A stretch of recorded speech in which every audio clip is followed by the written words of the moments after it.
Stuttgart, Germany, 1886. A young engineer named Robert Bosch opens a small workshop in a backyard building. He has minimal capital, no employees, and no grand plan. His business card reads Workshop for Precision Mechanics and Electrical Engineering. He fixes telegraphs. He installs doorbells and telephone systems. He does whatever work he can find. The workshop measures roughly 15 square meters. That's about 160 square feet. One room, one man, one dream of building something that would last. Today, 138 years later, Bosch is one of the largest privately held companies on Earth. Annual revenue exceeds $90 billion. The company employs over 400,000 people in more than 60 countries. Bosch automotive parts are in hundreds of millions of vehicles. Bosch power tools are in workshops and construction sites everywhere. Bosch home appliances are in kitchens across the globe. The company Robert Bosch started in a cramped workshop has become a German industrial icon and a global manufacturing powerhouse. But this isn't a typical story of entrepreneurial success. This is a story about quality obsession, ethical business practices in the face of Nazi pressure, a family inheritance structure designed to prevent greed, and the challenge of maintaining founder values across more than a century. It's about how a company can grow enormous while remaining private, how it can survive wars and economic collapses, and how one man's principles can shape an institution long after his death. And it's about the Bosch family, who built this empire and then, in an act almost unthinkable in modern capitalism, largely gave it away. Robert Bosch was born on September 23, 1861, in Albeck, a small farming village near Ulm in southern Germany. He was the 11th of 12 children born to a successful farmer and innkeeper. The family was not poor, but they were not wealthy. Robert's father valued education and discipline. The children were expected to work hard, think independently, and contribute to the family's welfare. Young Robert showed an early aptitude for mechanics and an obsessive attention to detail. At age 14, he was apprenticed to a precision mechanic in Ulm, where he learned to work with small, intricate devices that required exact tolerances. This early training instilled in him a principle that would define his entire career. If something is worth doing, it's worth doing perfectly. Sloppy work was not just inefficient, it was morally wrong. After completing his apprenticeship, Bosch traveled to gain experience, working in various workshops across Germany, England, and the United States. This was common practice for skilled tradesmen at the time, a kind of extended education through practical work in different environments. In America, Bosch worked for Thomas Edison's company, where he witnessed the early development of electrical technology and saw firsthand how innovation could be commercialized. He returned to Germany in 1886 with practical experience, technical knowledge, and 10,000 marks he had saved. That's roughly $60,000 in today's money, enough to rent a small workshop and buy basic tools. On November 15, 1886, at age 25, he opened his workshop in Stuttgart. The timing was fortuitous. Germany was industrializing rapidly. Electricity was transforming cities. Automobiles were beginning to appear, crude and unreliable, but representing the future. There was demand for skilled mechanics who understood emerging technologies. Bosch's early business was unglamorous. He repaired electrical equipment. He installed lighting systems. He took on whatever projects came through the door. But even in these small jobs, his obsessive quality standards were evident. Other mechanics would cut corners to save time or materials. Bosch insisted on using the best components and doing the work right, even if it meant lower profit margins. Customers noticed. Word spread. The workshop that delivered perfect work every time began to attract a reputation. The breakthrough came in 1897 when Bosch developed a magneto-ignition system for stationary engines. These were engines used in factories and workshops, not yet automobiles. The magneto was a device that generated the electrical spark needed to ignite fuel in an engine. Existing ignition systems were unreliable, using battery-powered coils that frequently failed. Bosch's magneto was different. It used a rotating magnet to generate its own electricity, requiring no external battery. It was more reliable, more durable, and better engineered than anything else on the market. Orders began to pour in. By 1898, Bosch was selling magnetos across Europe. By 1901, he adapted the device for use in automobiles, which were just beginning to shift from experimental curiosities to commercial products. The automotive magneto was a game changer.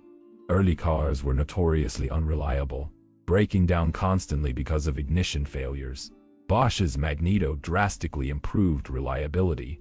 Suddenly, automakers needed Bosch. By 1906, the company was producing magnetos for Mercedes, Fiat, and other emerging car manufacturers. Production exploded. The small workshop became a factory. Bosch hired engineers, technicians, and workers. By 1909, the company employed over 1,000 people. By 1913, just before World War I, Bosch had 6,000 employees in factories in multiple countries. The one-room workshop had become an industrial enterprise in less than 30 years. But Bosch never lost sight of his founding principle: quality over profit. He famously said, "I would rather lose money than lose trust." This wasn't just a slogan, it was enforced policy. Bosch products were engineered to exacting standards. They were tested rigorously. Any component that didn't meet specifications was scrapped, regardless of cost. This drove his accountants crazy, but it built a brand reputation that became the company's most valuable asset. When you bought Bosch, you knew it would work. Robert Bosch also did something unusual for his time. He treated his workers well. In the early 1900s, labor conditions in factories were often brutal. Long hours, dangerous conditions, minimal pay. Bosch introduced an 8-hour workday in 1906, decades before it became standard. He provided health insurance, paid vacations, and retirement pensions. He built housing for his workers. He believed that well-treated employees were more productive, more loyal, and more innovative. Yeah, he was right. This wasn't pure altruism. Bosch understood that a company's long-term success depended on its people. Exploited workers are resentful workers. Resentful workers don't care about quality. If you wanted obsessive attention to detail, you needed people who felt invested in the company's success. Bosch's progressive labor policies attracted skilled workers who might otherwise have gone to competitors. It gave the company a talent advantage. Then came World War I. Germany mobilized for war in 1914, and Bosch's factories were quickly integrated into the war effort. The company produced magnetos and electrical components for military vehicles, submarines, and aircraft. Production expanded massively. Employment soared. Profits surged. But Robert Bosch hated it. He opposed the war from the beginning.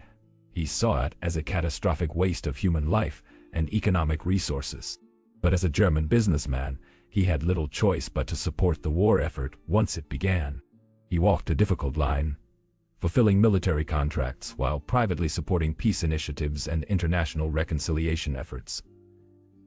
After the war ended in German defeat in 1918, Bosch was one of the few German industrialists who publicly called for accepting responsibility, paying reparations, and rebuilding relationships with former enemies. This made him unpopular in nationalist circles, but earned him respect internationally. The interwar period was turbulent. Germany faced economic chaos, hyperinflation in the early 1920s, political instability, and the rise of extremism. Bosch navigated these challenges by diversifying. The company moved beyond automotive components into power tools, household appliances, and radio technology. If one market collapsed, others might sustain the business. By 1930, Bosch employed over 20,000 people and operated factories across Europe and the United States. Then came the Nazis. In 1933, Adolf Hitler came to power in Germany, and everything changed. The Nazi regime demanded loyalty from German businesses.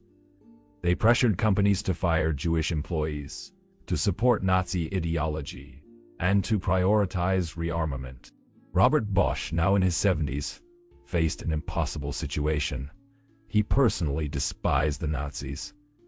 He opposed their policies, but refusing to cooperate would mean the destruction of his company and danger to his employees. So he did what he could.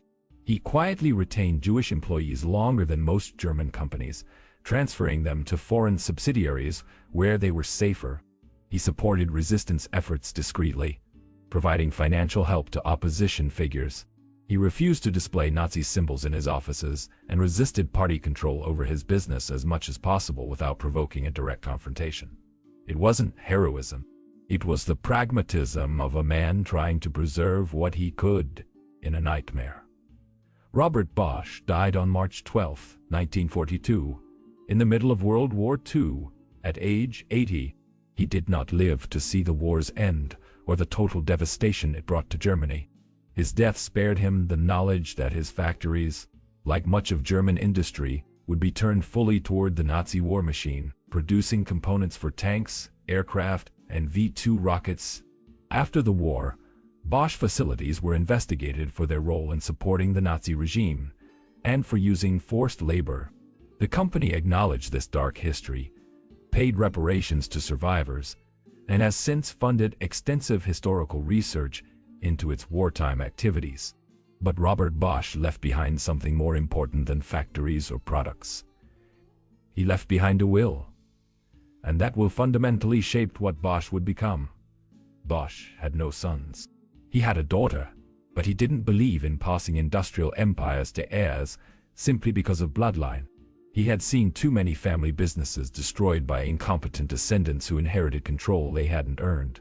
So in his will, Bosch did something radical. He created a foundation that would own the majority of the company. The Bosch Foundation would hold 92% of the shares, ensuring that the company remained private and that its profits would be used for charitable purposes, scientific research, and public benefit.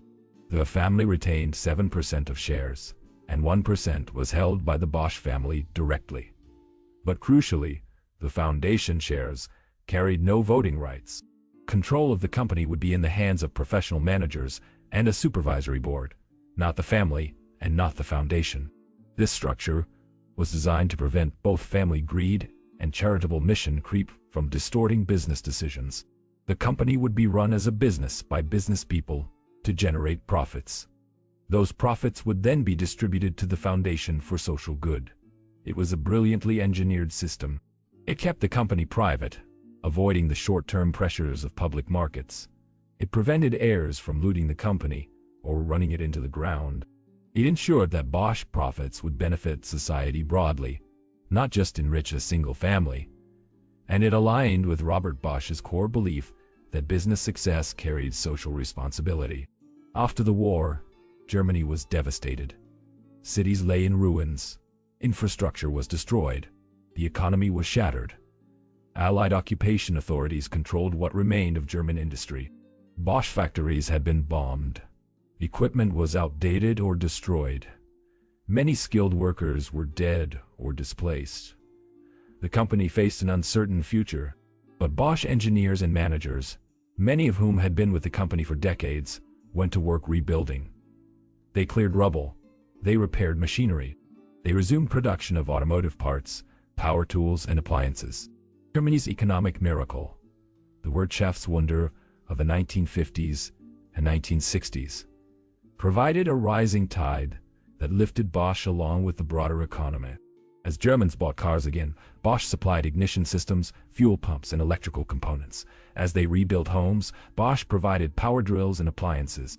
The company's reputation for quality, established before the war, remained intact. Bosch products were still synonymous with reliability and precision.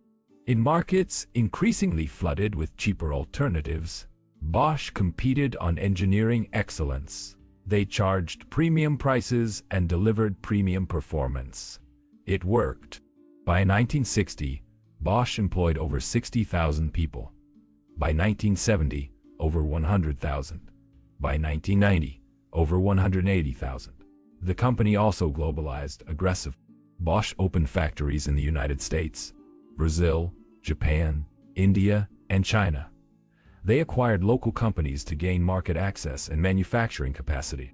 They invested in research and development, filing thousands of patents annually.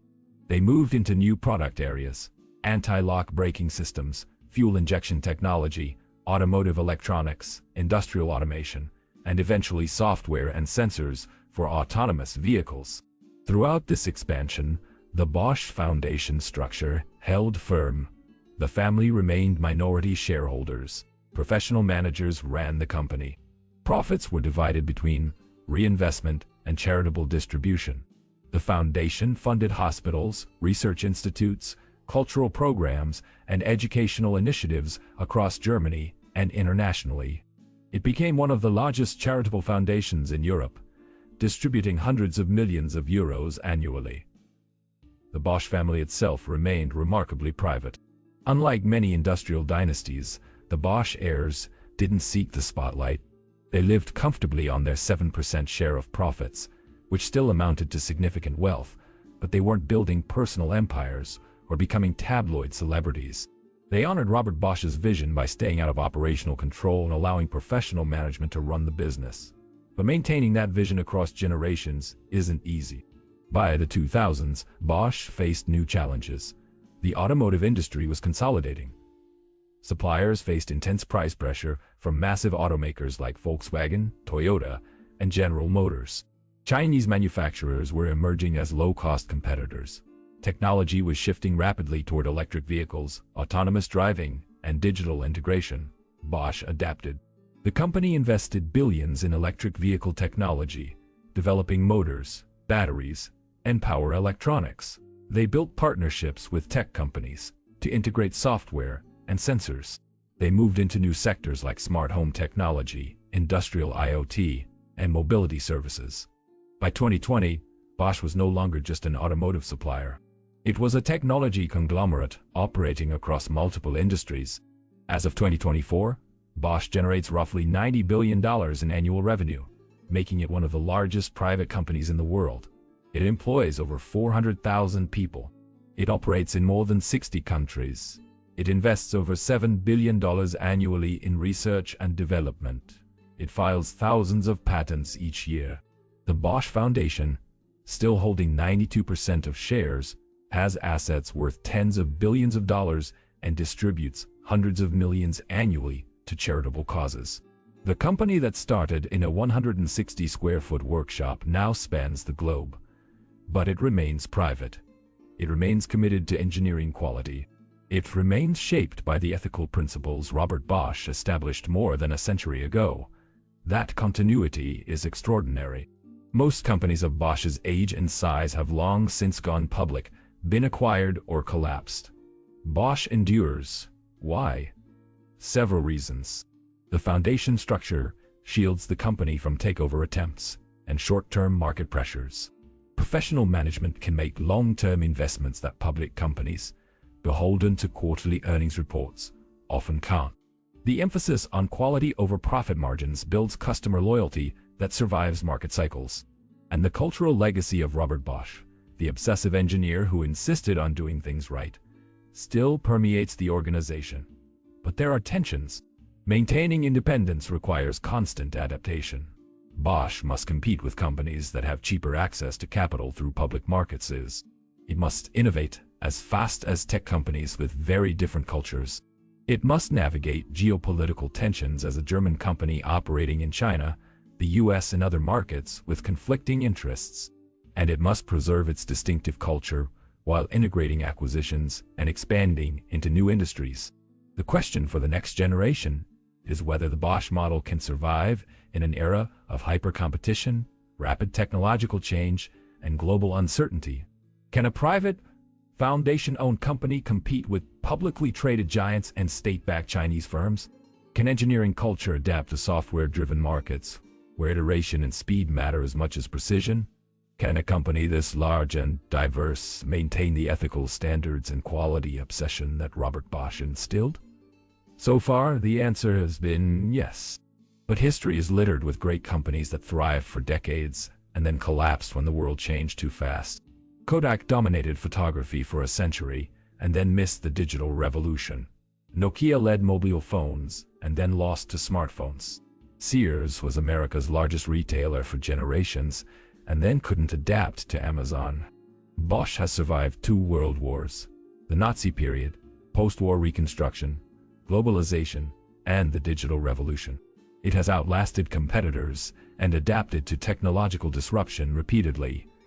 But each generation of leadership faces the challenge of preserving what matters while changing what must change. That balancing act gets harder as the company grows larger and the world grows more complex. The Bosch family itself is now in its fourth and fifth generation since Robert Bosch. They remain minority shareholders. They remain largely out of public view. They continue to receive dividends from their 7% stake. But they don't run the company. That was Robert Bosch's design, and it has held. The family benefited from his success without being burdened with running an empire. Whether future generations will maintain this arrangement or push for more control remains to be seen. What's certain is that Robert Bosch built something unusual. Not just a company, but an institution designed to outlast him and serve purposes beyond profit. He could have left his company to his daughter and her descendants to do with as they pleased. Many founders do. Instead, he gave it to a foundation, ensuring that Bosch profits would benefit society and that professional competence, not family connections, would determine leadership. That kind of vision is rare. It requires subordinating personal and family interests to larger principles. It requires trusting future generations to honor commitments you won't be alive to enforce. And it requires accepting that you don't own what you created, that you're a temporary steward of something meant to endure beyond you. Robert Bosch understood all this. He built his business on the principle that quality, ethics, and long-term thinking would triumph over short-term expediency. And for 138 years that principle has held. The workshop has become a global empire. The one-room operation has become a $90 billion enterprise. But the values, the obsessive commitment to doing things right, the belief that business success carries social responsibility, those remain. Whether they can survive another century is the question the current generation of Bosch leadership must answer. The world of 2025 is radically different from the world of 1886. Technology has accelerated. Markets have globalized. Competition has intensified. But human nature hasn't changed. The temptation to cut corners, to prioritize short-term gain over long-term integrity, to exploit rather than build, those are constant. Robert Bosch faced those temptations and chose differently. His successors have done the same. If Bosch endures, it will be because each generation makes that choice again, honoring a tradition that began in a cramped workshop in Stuttgart, when a young engineer decided that if something was worth doing, it was worth doing perfectly. That's the entire history of the Bosch family, from workshop tools to automotive giants, from one man to 400,000 employees, from 160 square feet to operations spanning the globe. But at its core, still shaped by the same principle that guided Robert Bosch in 1886, quality is not an expense, it's an investment, and the returns, measured across generations, speak for themselves.